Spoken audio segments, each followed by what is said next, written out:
Hi guys. Okay, so chemical reactions, chapter 3. We can summarize it really into just today's assignment. So you should have finished this in class yesterday. We are gonna go over it in the Edpuzzle here. We'll stop and ask some clarifying questions. If you were not able to finish this yesterday, it would be a great idea to have your slides from Google Classroom open while you're doing this Edpuzzle, because it's the same slides. We're going to go through the answers. So, how did the rust form? Highlight which claim you support. Remember, our big issue is that there's reddish brown substance in the water. We figured out that's rust. Now we want to figure out, how did the rust actually get there? So claim 1 says the iron pipes changed into rust. Claim 2 says the fertilizer changed into rust. And claim 3 says the iron pipes and the fertilizer changed into rust. And then I have this picture here for you. Let me make this bigger. So I have my 3 different substances. So here's my rust. I know this is present.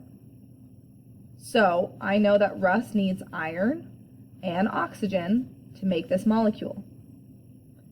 Claim 1 says all I needed was iron pipe substance to make rust.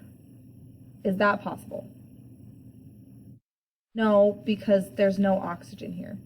Claim 2 says I just needed the fertilizer to make the rust. Is that possible?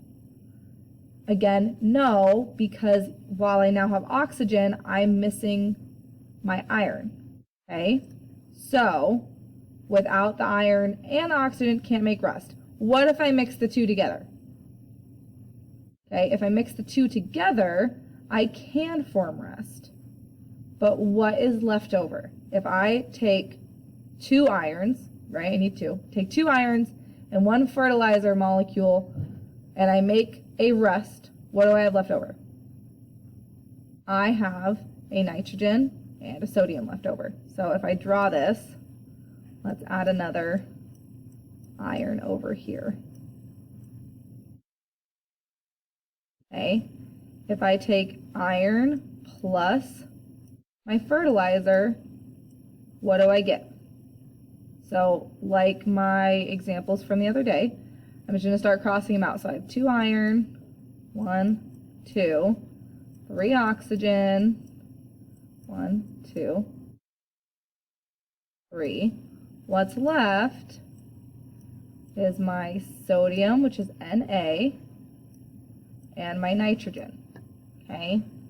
As far as I know, sodium and nitrogen together are not an atom or a molecule, so there has to be something else going on here, right? But for highlight which claim we support, we must support claim 3 because we know we have to have both of them. I just don't know what to do with that leftover stuff yet, okay? So then we got this info message. It says, thanks for your explanations, lots of words, pretty much asking what else was made. Rust, yes, but what else, okay? Chapter 3 question on page 15. What was produced during the reaction between the iron pipes and the fertilizer? Rust and something else. That's what we're figuring out today. Okay. Watching the video, and I got a couple emails that the video didn't work. I will show you in the Edpuzzle. What happened to the paper when it burned? I'm looking for an observation. Like, what do you visually see happening that's different? And then what do you think happened to the atoms when the paper burned? So what I'm really asking is before paper, when it's just like paper, versus after when it burned, are they the same substances or different? Okay, so think, do they have different properties? If they're different properties, they have to be different. What happened to the atoms? Okay, here's the video. There's no sound, so you're not missing anything. I'll loop it a couple times. So what is happening here as this paper is burning? What visual observations can you make? It's getting darker in color, right? I notice it getting smaller than when it started. I've noticed that it's losing its kind of structure. It's kind of falling in on itself. Okay?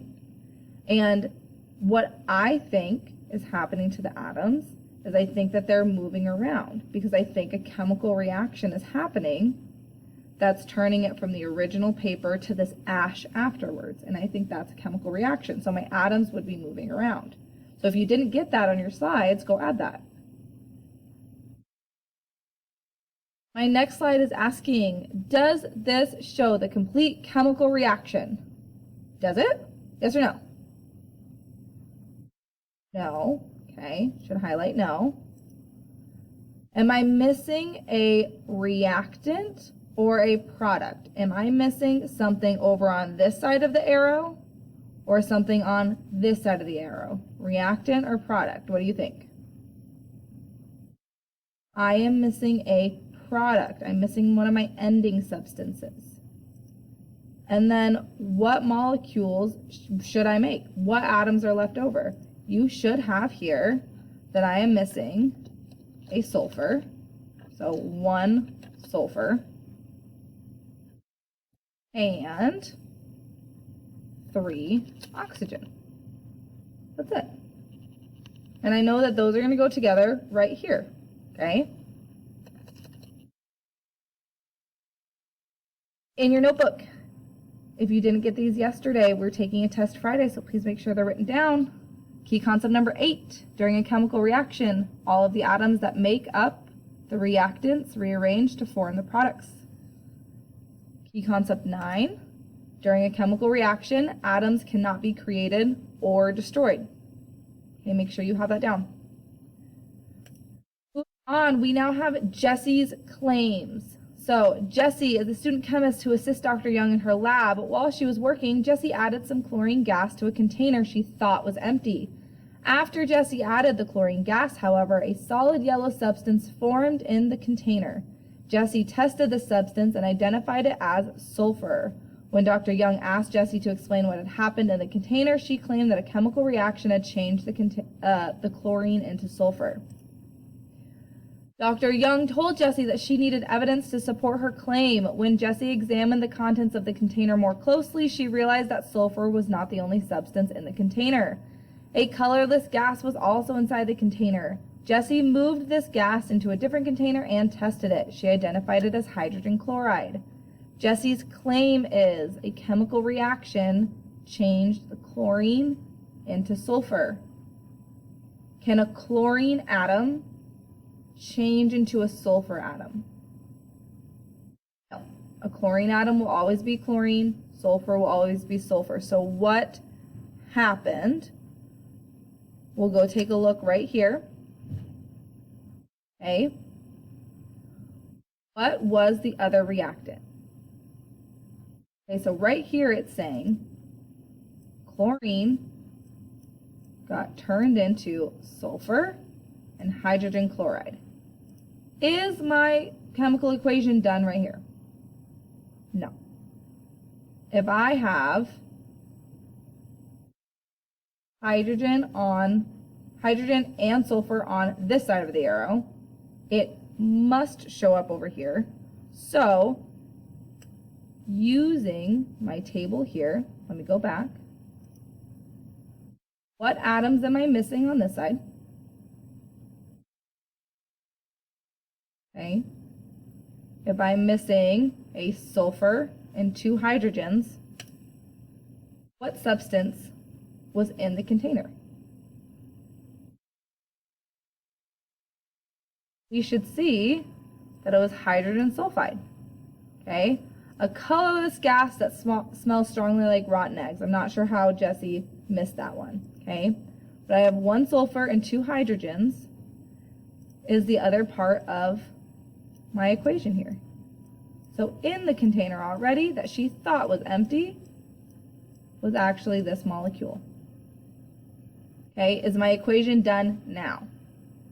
Yes, because I have 1, 2, 3, 4, 5, 1, 2, 3, 4, 5, 2 hydrogen, 1 sulfur, 2 chlorine, 2 chlorine. Okay, even on both sides. Okay, moving on. Out of the way. So highlight the claim that we support. So we're back to that original issue of what else was actually made when rust got made. So what was produced during the reaction between the iron pipes and the fertilizer? only rust was produced is claim 1, or rust and another substance were produced claim 2. What one has to be true, you guys? Was only rust formed here? Am I done? Is this a complete chemical equation? No. Okay, something else had to be formed, so we should be highlighting claim 2. Okay, so after running some more tests, Dr. Young discovered another substance in Westfield's water. Dr. Young is not sure of the substance's identity, but has narrowed it down to 2 possibilities. Both of the 2 substances have similar properties. With a partner, use the atomic scale models provided to determine the identity of this substance. Here's my atomic scale models. Okay. Going back to my picture here, get my face out of the way. This is my reactants, this is my products, okay? The only atoms I have present are iron, oxygen, nitrogen, and sodium. Which one of these molecules could possibly be made? Sodium nitrate or potassium chromate? Okay, sodium nitrate could be made. I have all 3. I cannot make potassium chromate. I don't have potassium, I don't have chromium. Okay. Answering a couple questions about the 2 substances. Okay. They have all of the same properties. Okay, descriptive properties. They are made of different atoms. Okay. Down here, how many atoms do I have in my reactants? You should have 17 over here if you count them. How many reactants should I then have in my products? If I have 17 here, how many do I have to have over here? I have to have 17, okay?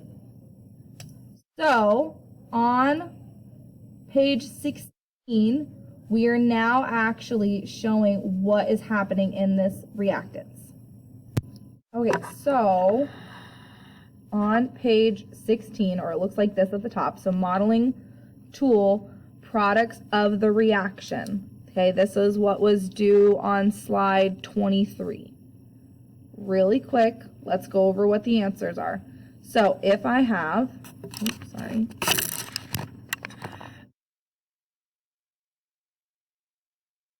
Okay, if I have 17 atoms over here, I have to have them over here. My first thing I'm going to do is I'm going to quickly make my key. So I know that Fe is iron. Okay, I know that O is oxygen.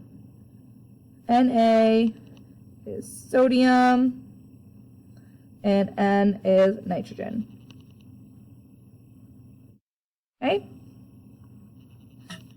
N is nitrogen.